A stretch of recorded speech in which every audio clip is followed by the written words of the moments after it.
Hi, and welcome to another show at Florida's Great Northwest. I'm your host, Larry Sassano. And, my special guest today is someone I've known for a long time, worked with him, and really happy to have him on the show, Dr. Brice Harris. Brice, welcome. Thank you very much, Larry. It's great to be here with you. It's good to have you. Let me get a little background on Brice for those of you who do not know him. He's the Associate Director of the Office of Economic Development and Engagement for the University of West Florida. Brice is also co-director for the Haas Center for Business Research and Economic Development at UWF. And, Brice keeps really busy. And so we were happy to capture him for a few minutes here on the show and talk about some of these programs, let's talk first about the innovation program. This is a great program that's been around a while, I guess, but this is the first time it's really taken place in the Pensacola, Northwest Florida area. So tell us what's going on with that program. Yeah, sure. So thanks again for having me, Larry. It's a real honor to be here with you on your show. I'm a big fan.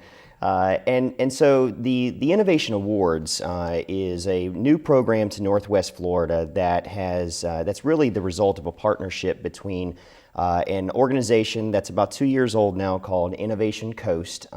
Innovation Coast was founded in 2012, really with the mission of bringing together high-tech and knowledge-based companies, those companies that have technology and knowledge-based products and services throughout the region, and to bring them together to really try to capitalize on common opportunities and to focus on some common challenges, particularly in the area of workforce development and recruitment and retention and that sort of thing. But so the Innovation Awards is a partnership between Innovation Coast as an organization and two other groups, Space Florida, which is an independent special district of the state that's based out of Cape Canaveral, right, that are in the space and aerospace and cyber domains in particular. That's the area that they operate in principally. And also the Florida Small Business Development Center Network.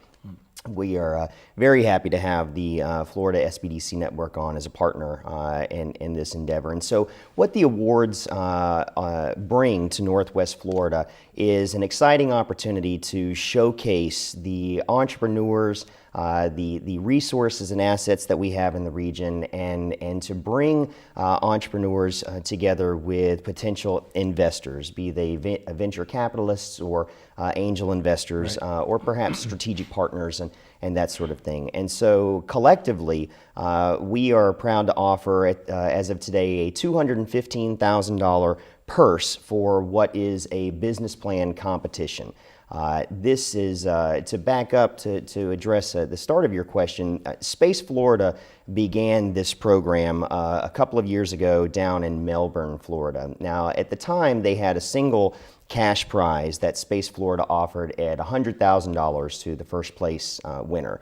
And out of 80 or so applicants for each of the 2 years that they ran it in Melbourne, they whittled the number of applicants down to 10. And out of those 10 companies, the companies themselves had an opportunity to make a pitch before a live audience of investors and other interested parties, with the goal of winning, obviously, the first place prize of $100,000, but the net effect of that competition was in excess of $40 million was invested in 6 of the top 10 companies by investors who were in attendance there. And so that was in the first year. They did it a second time and had similar successes in year 2. There was a lull where last year there was no program of this sort, but this year they've brought it back. There are actually 2 similar competitions going on this year. One at the University of Central Florida, which they are calling their Cat 5 Awards. Actually, it's going on this week. Today, as a matter of fact, as we're talking, is the first day of that program. And they have $150,000 in cash. That's in Orlando. That's in Orlando, exactly. And so Space Florida has provided $100,000 for first place and $50,000 for second place in that competition. They've done the same for our program here, the Innovation Awards, but we've managed to take that $150,000 contribution and leverage it with other partners to include such entities as the Greater Pensacola Chamber of Commerce, which is offering a third place prize of $5,000 in business services, which includes space at the Center for Innovation and Entrepreneurship, which is the Pensacola-based incubator for businesses. Also, we are very happy to have Microsoft as now as a partner as well. Microsoft, in addition to selecting a number of qualifying companies to receive what they call their BizSpark program, that really is a lot of software and tools and support for entrepreneurs, small businesses that have revenues below $1 million and that sort of thing. They are also going to choose 3 companies that qualify to receive essentially technology makeovers that will be valued at $20,000 each. That includes the Microsoft Azure for BizSpark Plus for those technology experts that are listening. And so all total, when you add up those prizes, we're at a $215,000 purse in cash and prizes, which gives us the distinction of having the single largest purse of any such competition in state history. So, now this is a pretty wide scope of areas where people can apply from. They don't have to be from Northwest Florida to apply for this. Is that correct? That's correct. As a matter of fact, we are working with our partners at Space Florida, as well as the Florida SBDC Network and other organizations such as the Florida Venture Forum, as well as the Collegiate Entrepreneurs Organization, to really get the word out to those interested folks within the 5 Southeast states. So we are really targeting Florida, Alabama, Mississippi, Louisiana, and Georgia as far as trying to drum up the interest in the program. But we do have a requirement, obviously, with $150,000 coming from Space Florida. These are certainly scarce taxpayer resources, and so we want to be good stewards of those resources. So we have decided that if you are a company that wins the first or second place prize, we will work with you to meet this requirement, but there will be a requirement to establish or maintain some corporate presence here in Northwest Florida. So when you say corporate presence, so that could be some aspect of the company that wins the competition for those top prizes has to have a presence here for a period of time? For a period of time, there exactly. And the idea obviously is that we'd like to have some element of their business model that is that fits in with the talent and the resources that we have here in the region, and there again, we're very open to working because obviously different companies in different stages have different requirements. Yeah. It's interesting. We know historically that companies that, particularly small companies, startup companies, once they have a foothold in an area like Northwest Florida, that they end up staying here and growing here. So that's a nice little attachment for them to have a better understanding of this region and what it could offer. We think so, and to that point, in fact, we really timed the date of the awards they will take place November 6th and 7th here in Pensacola at the Hilton Pensacola Beach Gulfront.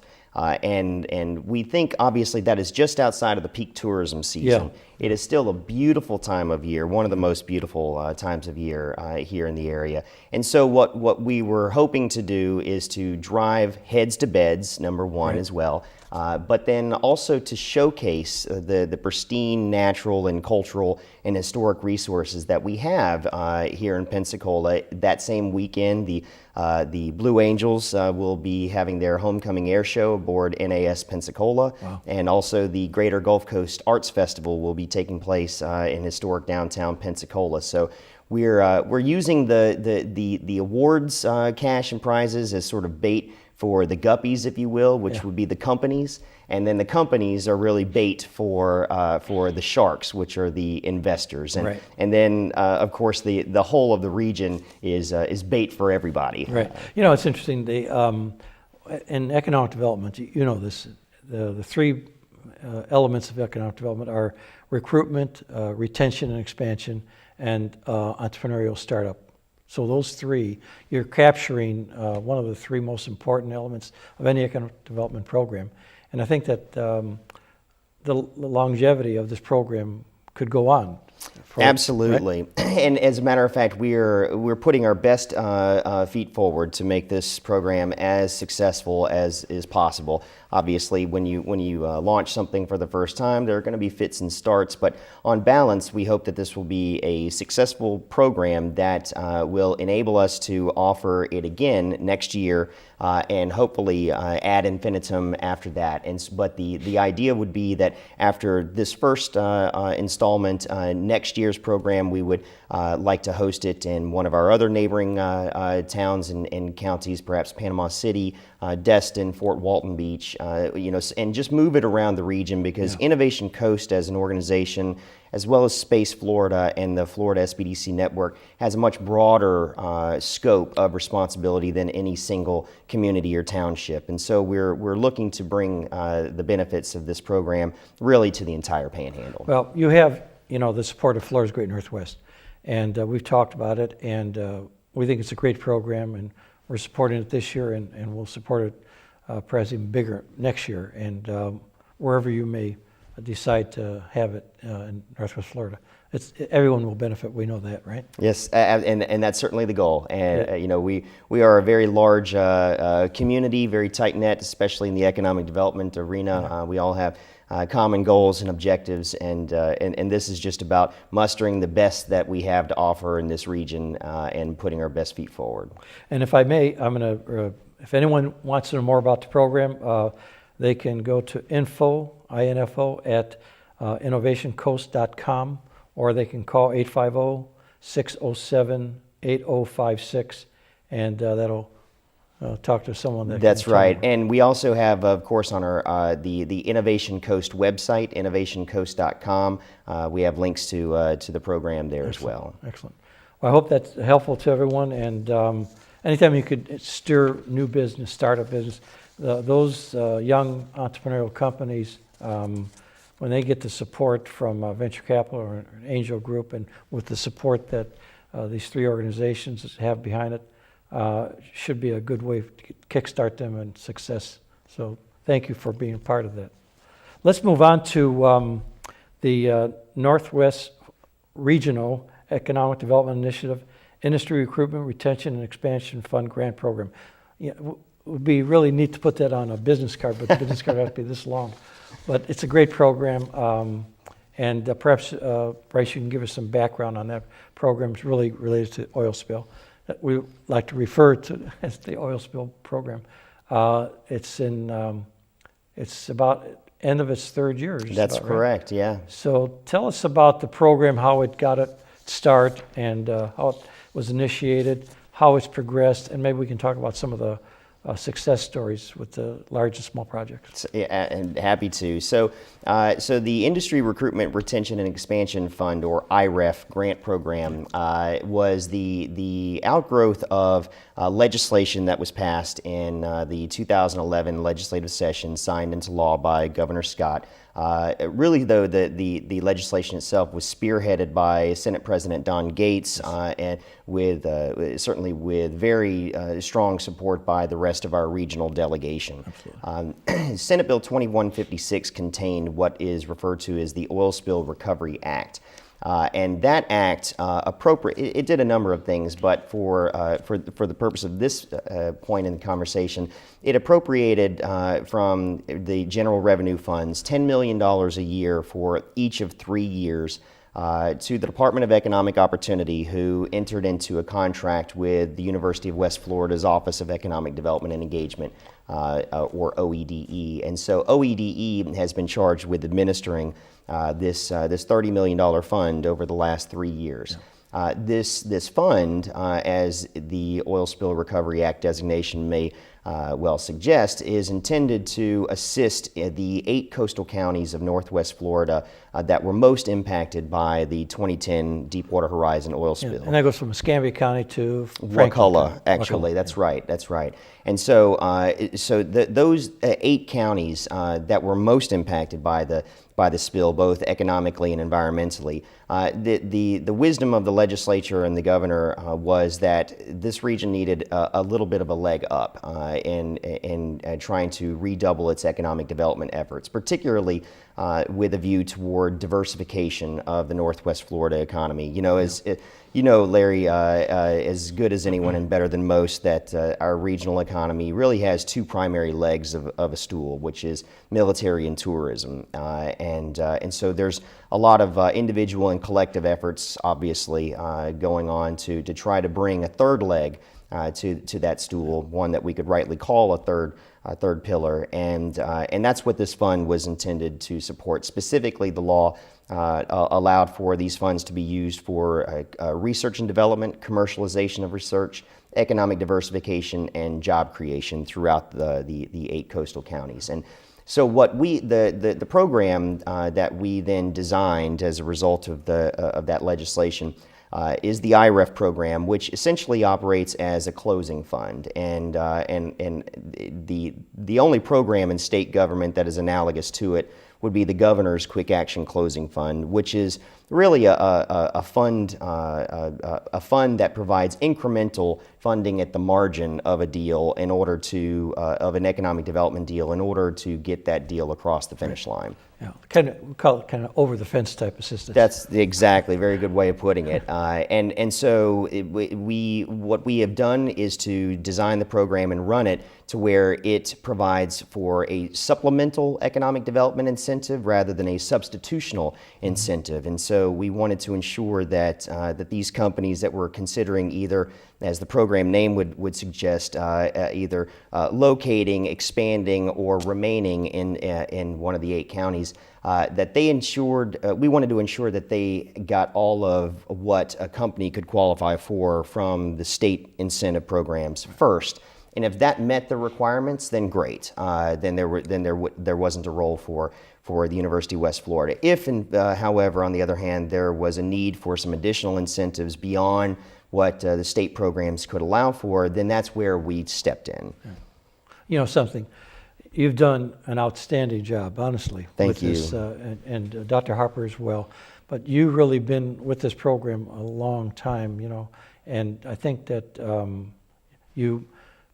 with a startup program, as you know, it's very difficult to get all the kinks out of it, and that had to be done and refined, which it was, and it maybe had a little slow start, but then it really just kind of took off.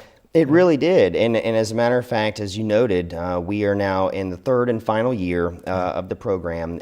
It officially expires at the end of the current fiscal year, so June 30th of 2014 is the final day of the program. However, we do anticipate that there will be some, for logistical purposes and administrative purposes, we'll have an extension of our contract with the Department of Economic Opportunity so we can close out some final contract negotiations that we have ongoing. So it's not a drop-dead date from our standpoint.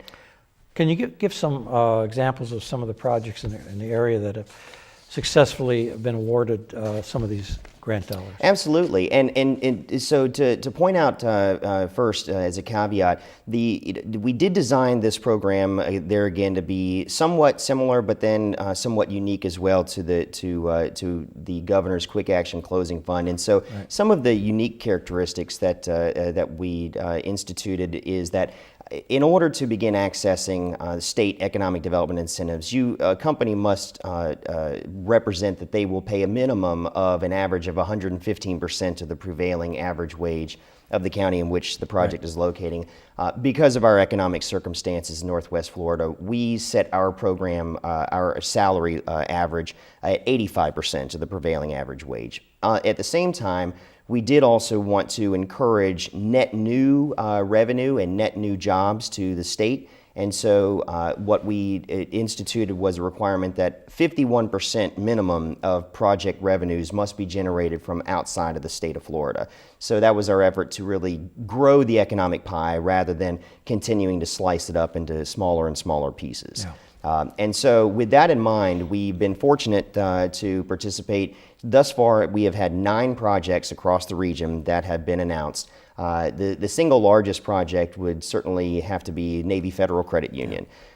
We have actually had 2 projects with Navy Federal to date. The first being for 700 jobs and at an average salary of about $42,000 per year. and the second project being 1,500 jobs with an average salary of about $45,000 per Navy year. Federal's up to about 3,400 jobs right now. They are, and they have expressed interest in continuing that growth pattern here in Pensacola. Of course, there's been a lot of speculation and somewhat supported by by the folks that are in the know that Navy Federal eventually would like to shift its corporate headquarters to Florida, but there's certainly no guarantee of that happening given the stiff competition by other states, such as certainly Virginia, where the headquarters is currently located, and Texas and Arizona in particular. Let me ask you something. In relation to the 9 projects, were they? Of course, we have to always in economic development take what we can get sometimes in terms of what's going to make a decision to locate in our region, but were they the type of projects that you anticipated at the beginning of this program would evolve, or were there more manufacturing, more research directed, more office type commercial projects? How did you see that? It's I have to say, Larry, that I've seen everything from the call center to the manufacturing project to applications involving nuclear fusion in the bathtub and the flying automobile and that sort of thing. So clearly not every project was well suited for our efforts in this certainly this program. But it has been actually, I think, a very nice array of net new jobs that we've been able to support the creation of, that do range from the call center type positions, which that's probably a bit of a misnomer because these aren't outbound sales calls, but rather these are inbound calls to Navy Federal account holders who are seeking resolution to some question or issue that they're having with their accounts. So ranging from that type of activity to craft beer manufacturing. Yeah, I saw that. That's an interesting project. It's really the proprietor is putting together a great team, and I have to say that I have sampled the product, and I have too. and it is well worth it. That's Great and Beer Company over in South Walton County, and also in South Walton we had really the smallest project to date, which is the Marjam Supply Company, which is really a construction materials supplier. But they supply regions outside of outside of the state of Florida principally. They have a couple of other offices in South Florida, but for this particular project, their primary customers were outside of the state, and that was 12 jobs for Walton County. But that's nice. We've got only about 5 minutes left, so I want to wrap this up and cover our last topic, but I do have one more question. What is your thought, Brice, on the continuation of, in some format, this program, because it has been successful for us, and we still are seeing some results of the oil spill as far as perception in our area. Do you think that this program will ever be revisited? Well, it's difficult to say. Obviously, as you well know, politically, the governor just issued his veto list yesterday and signed the remainder of the budget into law, and the funding for this program was not included. However, we're proud that we are receiving accolades from many corners about the success of the program, and we would certainly be interested in continuing our involvement at the University of West Florida in oil spill recovery, and really through any opportunity that we're granted. I think the biggest opportunities that we should be putting our attention to going forward on oil spill recovery are certainly the Restore Act dollars, which would this is probably topics for another conversation, but Restore Act, and then even I think most importantly the Triumph Gulf Coast funding. State and federal law requires that any funding that the state of Florida receives as a result of oil spill recovery, that 75% of those funds must be spent in the 8 coastal counties of Northwest Florida, from Escambia to Wakulla. And so we are certainly we're involved in Santa Rosa County today the Haas Center is in some of their planning processes, and we're in discussions with other counties as well, and certainly with the Gulf Consortium. So UWF is in this oil spill recovery business, I believe, for the long haul, but I think the only time will tell as to what types of resources that we may have available to us to continue those oil spill recovery efforts. Good answer, thank you. We only have less than 3 minutes, so I want to just capture the UWF Haas Center programs, which is your foundation, and you've done a terrific job with that as well. Thank you. And with Rick Harper's coming back, I understand Dr. Harper's coming back to assist you with that, and maybe just highlight a couple of the research projects, studies that you've done that come to mind that have made the Haas Center such a well-known and very respected organization.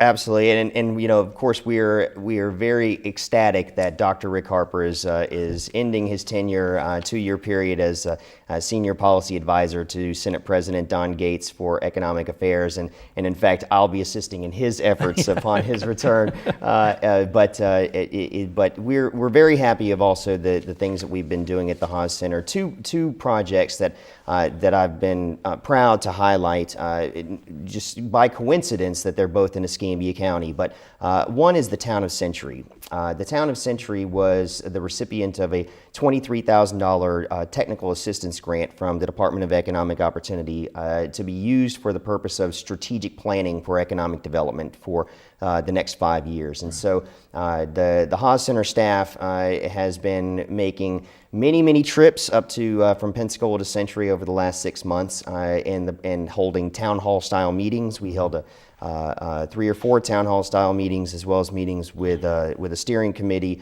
regional economic developers, and also some other stakeholders. And we have now delivered that 5-year economic development strategy and an implementation plan, both of which, by the way, are based on the 6 pillars concept that was first created at the Florida Chamber of Commerce Foundation. And so we're very happy about that project and the results. And the second project is a really a partnership between Haas Center and Career Source Florida, formerly Workforce Florida, to implement a study of supply and demand for specific occupations within the regional workforce, and those occupations fall into information technology and manufacturing. So we're obviously very excited to be involved in these and other efforts, and I think we'll be continuing those efforts going forward. Thank you. You've been listening to Dr. Brice Harris, Associate Director of the Office of Economic Development and Engagement for the University of West Florida. And Brice, thank you so much. That was great information. You really consolidated a lot of it in 27 minutes. You did a great job. Thank you for joining us at Florida's Great Northwest. Hope to see you again. Thank you.